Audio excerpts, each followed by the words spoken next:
Bonsoir mes amis.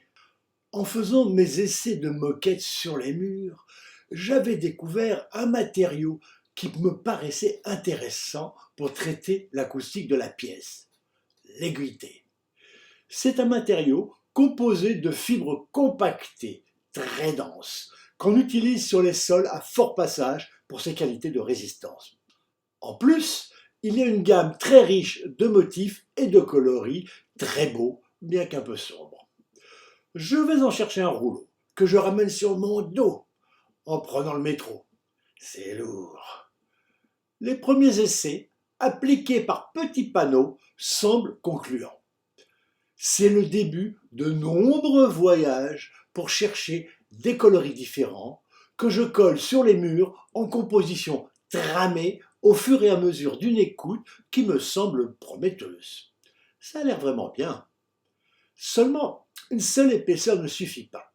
Et je commence à en rajouter en dégradé de panneaux plus petits, laissant apparaître les premières couches, formant des reliefs légers, plats, avec une composition qui change à chaque couche superposée. C'est de plus en plus beau.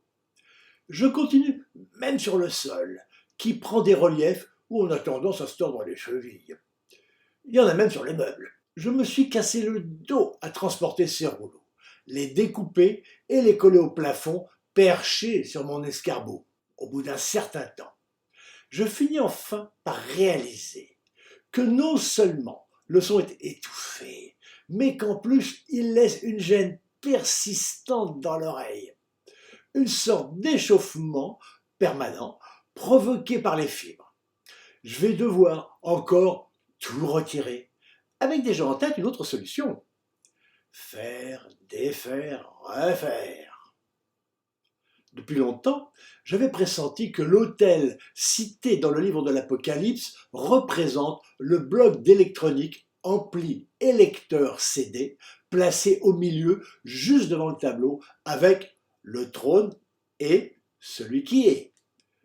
Mais tel quel, généralement, c'est noir ou argent. J'ai essayé diverses solutions pour combattre les vibrations parasites. Des plaques bitumineuses collées sur les parois à l'intérieur ou à l'extérieur et peintes. L'ennui, c'est le service après-vente. Problème en cas de panne. Puis, des plaques de médium épais, renforcées par du bitume, collées du côté de la boîte. Amovible, c'était déjà mieux. Mais les faces avant étaient toujours visibles et l'ensemble renvoyait des vibrations gênantes.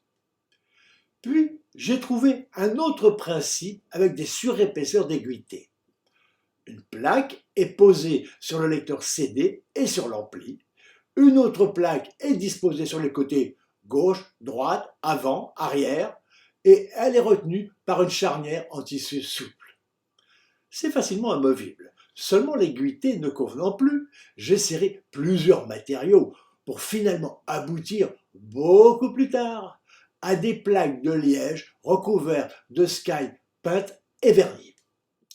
Je trouverai que le choix de la peinture est important pour traiter le son.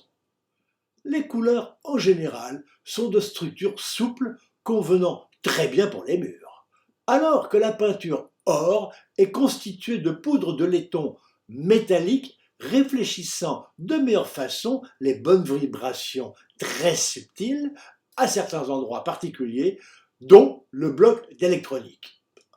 En plus, la couleur or à cet endroit s'harmonise avec les bords du tableau et correspond à la description du livre. 12 février 2000. L'aiguïté ne donnant pas les résultats escomptés dans l'extasium, je cherche quel autre matériau pourrait faire l'affaire. Idée, le lino épais. J'en achète une bande pour un essai.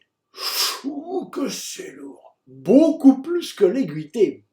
Justement, cette densité va peut-être mieux absorber le son. Mise en place en remplacement de l'aiguïté, ça m'a l'air tout à fait concluant. J'entreprends une nouvelle noria, le dos écrasé par le poids des rouleaux sur mes épaules, de chez le marchand à mon domicile. Les vendeurs ne comprennent pas que je ne me fasse pas livrer directement en rouleau.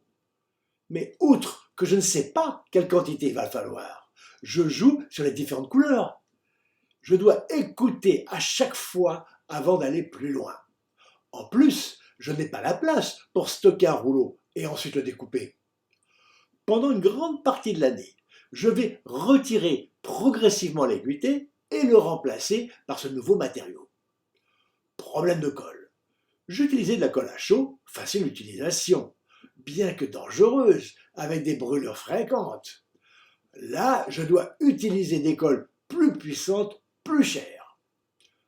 Les couleurs du lino étant beaucoup plus claires, la pièce s'éclaircit, devient plus gaie.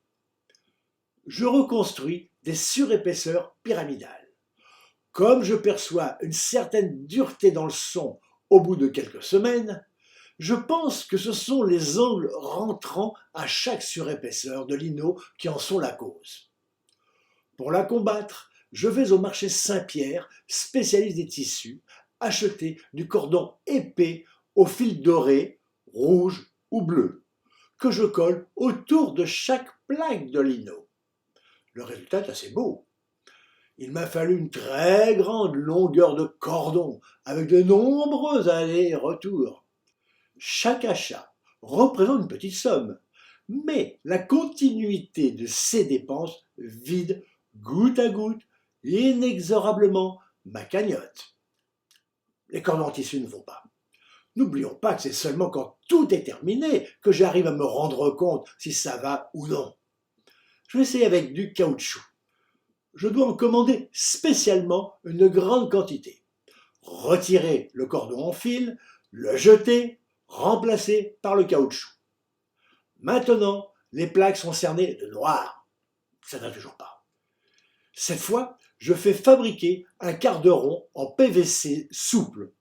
Au moins, c'est la même nature que le lino. Seulement, il me faut une colle spéciale. Malgré ça, périodiquement, des morceaux de PVC se détachent du plafond. Je dois ressortir à chaque fois mon escabeau si lourd, aïe aïe aïe mon dos, et recoller. Après les boules de plâtre, l'année lino aura été une des pires que j'avais connues, en particulier pour mon dos.